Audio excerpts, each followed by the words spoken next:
ನೋಡಿ, ಇವತ್ತೊಂದು ಅರ್ಜೆಂಟಿಗೆ ಆಗೋ ಒಂದು ರೆಸಿಪಿ ಮಾಡುವ.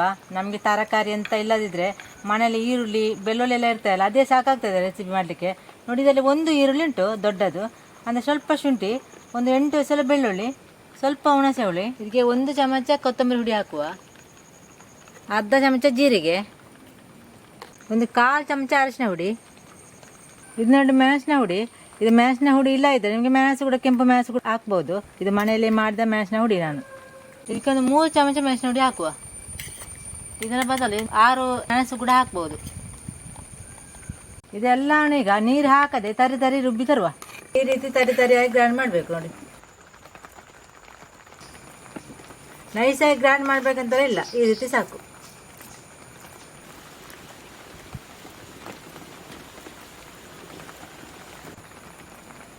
ಬಾಳೆ ಇಟ್ಟು ಇದಕ್ಕೆ ಸ್ವಲ್ಪ ತೆಂಗಿನ ಎಣ್ಣೆ ಹಾಕುವ, 1-2-3 ಚಮಚ ಹಾಕುವ. ಇದಕ್ಕೆ ಸ್ವಲ್ಪ ಸೋಂಪು ಹಾಕುವ, 1 ಅರ್ಧ ಚಮಚ, ಮತ್ತು 1 ದೊಡ್ಡ ಈರುಳ್ಳಿ.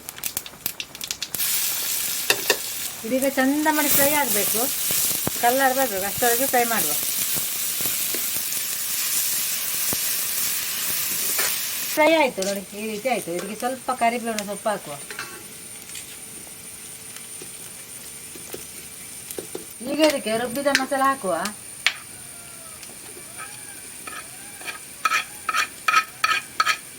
ಇದಕ್ಕೆ ರುಚಿಗೆ ಎಷ್ಟು ಬೇಕೋ ಅಷ್ಟು ಉಪ್ಪು ಕೂಡ ಹಾಕುವ.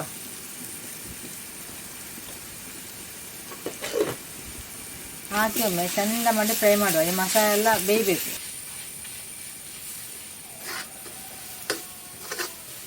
ನೋಡಿ, ಈ ಮಸಾಲ ಒಂದು 3 ನಿಮಿಷ ಫ್ರೈ ಆಗಿದೆ, ಸಾಕಿದು.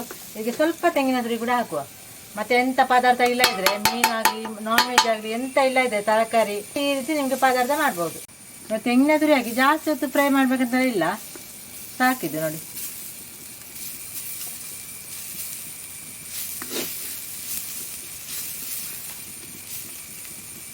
ರೆಸಿಪಿ ರೆಡಿ ನೋಡಿ, ಬೇಗ ಖಾಲಿ 10 ನಿಮಿಷದಲ್ಲಿ ಈ ರೆಸಿಪಿ ಮಾಡ್ಬೋದು ನಿಮಗೆ. ಇದಕ್ಕೆ ಉಂಟು ತರಕಾರಿ ಆಗಲಿ ನಾನ್ ವೆಜ್ ಎಂತ ಇಲ್ಲದಾಗ ನೀವು ಈ ರೀತಿ ಮಾಡಿ ನೋಡಿ.